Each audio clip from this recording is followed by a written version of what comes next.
साथियों, वृषभ लग्न की किसी भी जन्म पत्रिका में बुध जो कि बहुत ही योग कारक ग्रह होते हैं, दो तीन स्थानों पर उनकी प्लेसमेंट बहुत जबरदस्त रिजल्ट देती है।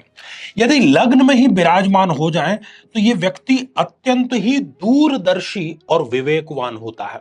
आसपास के सभी लोग इनसे सलाह लेकर के ही अपने जीवन के महत्वपूर्ण निर्णय लेते हैं। यदि बुधदेव यहां स्वग्रही होकर के विराजमान हो जाए तो पहली जो संतान है वो इनके लिए जबरदस्त भाग्योदय कारक होती है।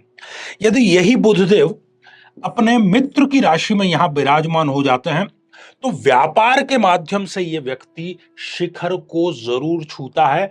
भाग्योदय इसका व्यापार के माध्यम से ही होता है। नौकरी ऐसे व्यक्ति को नहीं करनी चाहिए।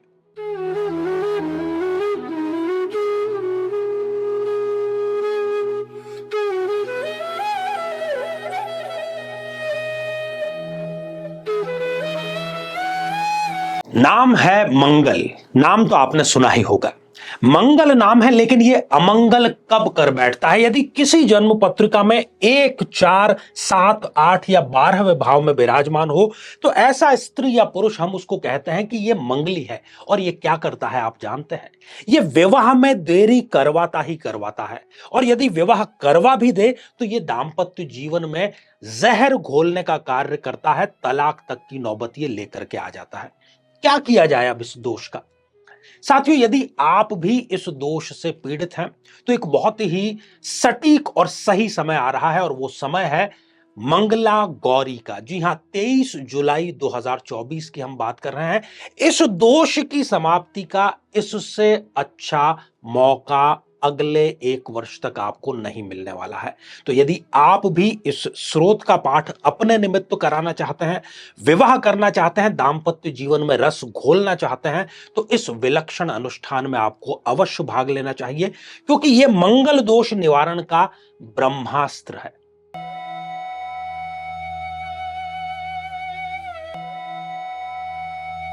तो मेरे बहुत ही प्रिय और बेहद सम्मानित साथियों, हृदय की असीम गहराइयों से अभिनंदन, बहुत बहुत हार्दिक स्वागत। साथियों, इन दिनों हम बुध की महादशा के बारे में चर्चा करने लगे हैं और आज उसी श्रृंखला का यह दूसरा एपिसोड है और चर्चा हम करेंगे वृषभ लग्न के बारे में। तो वृषभ लग्न की जब भी जन्म पत्रिका होती है, बुध कैसी आपको परिस्थितियां प्रदान करेगा, तो बहुत कुछ वो इस बात पर जिम्मेदारी इसकी आ जाती है कि वो प्लेस्ड कहां पर है। ठीक है ना? योग्य व्यक्ति भी आकर के यदि गलत संगत में बैठ जाता है तो उसकी योग्यता समाप्त हो जाती है। और वहीं अगर कोई बुरा व्यक्ति भी सत्संग में आ जाता है तो उसका भी जो बेड़ा है वो पार हो जाता है। ठीक वैसी ही जो परिस्थिति वो प्लेसमेंट को लेकर के होती है। साथियों, यदि आप किसी भी लग्न से संबंधित तो किसी भी ग्रह से संबंधित महादशा आपकी कैसी रहने वाली है यदि जानना चाहते हैं तो उस ग्रह का नाम और आचार्य चंद्रकांत आप लिखेंगे, आ जाएगा। जैसे कि आपको लिखना है कि मंगल की महादशा आचार्य चंद्रकांत, तो आपको वो एपिसोड सारे यूट्यूब पर मिल जाएंगे। तो साथियों, शुरुआत करते हैं हम लग्न से ही। यदि वृषभ लग्न की जन्म पत्रिका में बुध लग्न में ही विराजमान हो, चूंकि बुध यहां पर एक योग कारक ग्रह है, बहुत अच्छा रिजल्ट देने वाला ग्रह है, तो लग्न में बैठ करके इनको वो दूरदर्शी बनाएगा, विवेकवान बनाएगा। ऐसा जो व्यक्ति है न केवल अपने बल्कि अपने लोगों के भी डिसीजन वो ही लेता है। लोग इनसे पूछ करके ही अपने जीवन के बड़े बड़े डिसीजन लेते हैं और इनके आसपास आप देखोगे तो एक प्रकार से मजमा लगा रहेगा। लोग इनको सुनना पसंद करते हैं, इतना चुंबकीय, इतना आकर्षक इनका व्यक्तित्व होता है। साथियों, यदि बुध देव इस द्वितीय भाव में विराजमान हो जाएं तो धन की कभी भी कमी इनको बुध की दशा अंतरदशा में आएगी ही नहीं। अपने खानदान में दूर दूर तक सबसे ज्यादा तरक्की करने वाला ये व्यक्ति है, जरूर बनता है। और वाणी इसकी ऐसी होती है कि बस ये बोलते चले जाएं और हम सुनते चले जाएं, और वाणी पर इनका बहुत अच्छा गहरा कमांड भी होता है। साथियों, यदि यही बुध देव इस तृतीय पराक्रम के भाव में विराजमान हो जाएं, बहुत अच्छा रिजल्ट देंगे। यहां पर ये अपने भाइयों के लिए ये और इनके भाई इनके लिए सदैव खड़े रहते हैं। यदि ये व्यापार में बहुत बड़ा रिस्क लेकर के भी कार्य करेंगे तो वो इनके रिस्क का कई गुना रिटर्न इनको मिल जाएगा। बहुत बड़ी ये महत्वाकांक्षा बुध की दशा अंतरदशा में पूरी अवश्य करते हैं, खास तौर पर बिजनेस को लेकर के। तो ये ढेर सारी इनके लिए अच्छी स्थिति लेकर के आता है। साथियों, यदि बुध देव इस चतुर्थ भाव में विराजमान हो जाएं, बहुत अच्छा रिजल्ट देंगे। इनको माता से बहुत अच्छा ज्ञान भी मिलेगा, माता का सानिध्य भी मिलेगा, माता का आशीर्वाद भी मिलेगा और माता का जो प्रेम है वो लंबे समय तक इनको मिलता है। भूमि में यदि निवेश करेंगे तो कई गुना इनको रिटर्न मिलेगा। अपना स्वयं का घर खरीदना, अपनी स्वयं की पहली गाड़ी खरीदना, ये बुध की दशा अंतरदशा में ही इनके लिए संभव हो पाता है और चरित्र के ये बड़े ही सुदृढ़ होते हैं। साथियों, यदि बुध देव इस पंचम भाव में विराजमान हो जाएं, तो ये संतान का भाव है और यहां पर ये स्वग्रही हो गए। तो ये तो स्वयं बुद्धिमान थे ही, इनकी जो संतान है वो भी बुद्धि में बड़ी ही तीक्ष्ण होती है और अपने माता पिता का जो नाम है वो रोशन करने का कार्य जरूर करती है। बुध इस स्थिति में इनको शेयर मार्केट से बहुत अच्छा लाभ देता है और आकस्मिक लाभ अन्य स्थितियों में भी इनको मिलता रहता है। प्रेम संबंधों में भी बुध की दशा इनके लिए बहुत अच्छी रहती है। साथियों, यदि बुध देव इस त्रिक भाव छठे भाव में विराजमान हो जाए तो ये अच्छा रिजल्ट इनको नहीं देंगे। योग कारक है लेकिन वो प्लेस्ड गलत स्थान पर हो गया, तो क्या क्या ये व्यापार में इनको ये घाटा देगा, किसी ना किसी प्रकार की ला इलाज बीमारी अर्थात रोग दे देगा। कोई बहुत बड़ा ये ऋण ले लेंगे अपनी फैक्ट्री को आगे बढ़ाने के लिए, बिजनेस को आगे बढ़ाने के लिए, और उसके जाल में ये फंस जाएंगे बुरी तरीके से। शत्रु जो हैं, अपने ही लोग शत्रुतापूर्ण व्यवहार शुरू कर देंगे। इनके अंडर में जिन्होंने काम सीखा है, इन्होंने जिनको उंगली पकड़ करके चलना सिखाया है, वो ही इनको आईना दिखाने का कार्य करेंगे और बेवजह अपमानजनक स्थितियां इनके लिए निरंतर पैदा होती चली जाएंगी। हो सकता है ये किसी न किसी प्रकार के नशे का भी सेवन बुध की दशा अंतरदशा में करना प्रारंभ कर दे, तो बिल्कुल भी अतिशयोक्ति नहीं होगी। साथियों, यदि बुध देव इस सप्तम भाव में विराजमान हो जाएं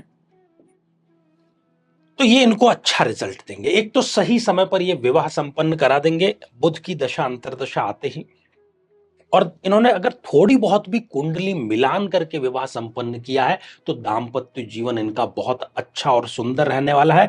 पार्टनरशिप में यदि ये व्यवसाय करते हैं तो अपने पार्टनर को ये हमेशा दबा करके रखते हैं, पार्टनरशिप इनके लिए सदैव अच्छी रहती है। साथियों, यदि बुध देव इस अष्टम भाव में विराजमान हो जाएं, अच्छा रिजल्ट यहां पर वो प्रदान नहीं कर पाएंगे क्योंकि ये स्थान गलत है। इस स्थान पर आकर के ससुराल पक्ष से ये संबंध खराब करने का कार्य करेंगे। यदि ये सरकारी नौकरी में है तो किसी प्रकार की विभागीय जांच इनके खिलाफ आ जाएगी। यदि ये व्यापार भी करते हैं तो इनकम टैक्स, जीएसटी, ये सारी परेशानियां इनको बुध की दशा अंतरदशा में आ जाएगी। कुल मिलाकर के चारों तरफ से ऐसी परिस्थितियां बनेंगी बुध की दशा अंतरदशा में कि व्यक्ति को ये याद करना पड़ेगा कि इससे अच्छा तो शायद मुझे मृत्यु ही प्राप्त हो जाती, और नशा और छोटी बड़ी कोई जेल यात्रा भी इस स्थिति में बुध की दशा अंतरदशा अवश्य दे देती है। साथियों, यदि बुध देव इस नवम अर्थात भाग्य भाव में विराजमान हो, बहुत अच्छा रिजल्ट देगा। शायद सर्वाधिक अच्छा रिजल्ट ये यहीं पर देगा। बिजनेस के नाम पर यदि ये 100 रुपए से भी बिजनेस इन्होंने शुरू किया था तो करोड़ों का ये एम्पायर बुध की दशा अंतरदशा में प्राप्त कर लेते हैं। जबरदस्त भाग्योदय कारक इस स्थिति में बुध की दशा अंतरदशा इनके लिए रहती है।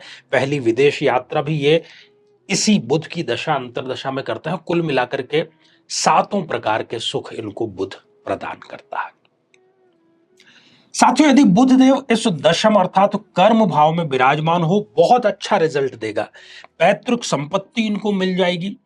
पिता का जो व्यवसाय है न केवल इनको मिलेगा बल्कि ये उसको कई गुना आगे बढ़ाने का कार्य करेंगे, और व्यापार के क्षेत्र में ये युवाओं के लिए आइडियल बनते हैं, तो ये प्रसिद्धि का योग भी इनको प्रदान करेगा।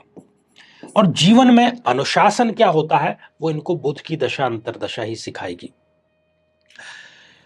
साथियों, बुध यदि इस एकादश भाव में विराजमान हो, यहां पर वो गए नीच राशि के, इसलिए वो अच्छा रिजल्ट नहीं देंगे। बुध की दशा आते ही अच्छी खासी जो इनकम है उस पर ब्रेक लग जाएगा। यदि ये कोई विशेषज्ञ है, कोई डॉक्टर है, इंजीनियर है, किसी भी क्षेत्र के विशेषज्ञ हैं, उस अपनी विशेषज्ञता को पैसा कमाने में ये प्रयोग नहीं कर पाएंगे।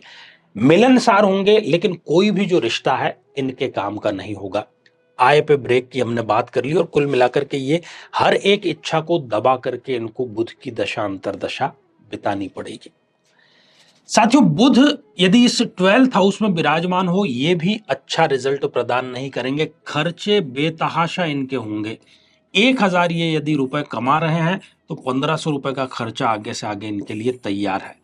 और गलती से यदि वृद्धावस्था में ये दशा इनको बुध की आ गई तो समझ लीजिए कि वृद्धावस्था भी पूरी स्पॉइल हो गई। वृद्धावस्था में भी इनको एक एक रुपए के लिए मोहताज होना पड़ सकता है, संघर्ष करना पड़ सकता है। ये स्थिति विदेश में भी अच्छी नहीं है। विदेश में ये यदि जाते हैं और 12th हाउस में बुध है, और बुध जो है वो अपनी महादशा लेकर के यदि आ जाता है तो वहां से इनको वापस इंडिया लौटना पड़ जाता है। तो साथियों, वृषभ लग्न में बुध एक योग कारक ग्रह, लेकिन बहुत कुछ उसकी प्लेसमेंट पर, उसकी डिग्रियों पर डिपेंड होता है। जितनी भी हमने बातें कही, चाहे वो नेगेटिव है या पॉजिटिव है, यदि बुध की डिग्रियां 0 डिग्री, 1 डिग्री या 28 29 जैसी अंतिम डिग्रियां हैं तो फिर ये सारी बातें वहां पर लागू नहीं होगी। और जो पॉजिटिव बातें हैं, जो पॉजिटिव स्थितियां हमने चर्चा में यहां पर लेकर आए हैं, वो यदि है तो आपको गणेश अथर्वशीर्ष का पाठ करना चाहिए, नियमित रूप से करना चाहिए, ताकि ये पॉजिटिविटी बढ़े। और यदि नेगेटिव है तो बस गौ माता के चरणों में आप पड़ जाइए, हरा चारा उन्हें समर्पित कीजिए, उनकी जितनी सेवा करेंगे ये सारी नेगेटिविटी छू मंतर आपकी हो जाएगी। तो साथियों, श्रृंखला ये हमारी आगे भी जारी रहेगी। तो आज के लिए केवल इतना ही, और इसी मंगल कामना के साथ में कि आप सभी स्वस्थ, समृद्ध और शांतिपूर्वक जीवन व्यतीत करें। नमस्कार।